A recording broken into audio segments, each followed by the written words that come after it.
Hi and welcome back. In this video, we are going to discuss how we can replace a substring with another substring inside an string. Let's see use of str underscore replace function using an example. So my use case right now is I want to replace word from this string. For this, PHP offers a inbuilt function called str underscore replace. It takes three parameters. The first parameter is the substring that we want to replace.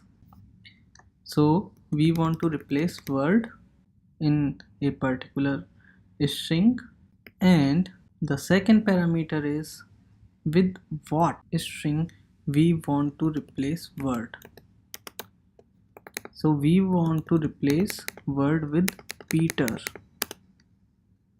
and the third parameter is the string in which we will replace word with Peter.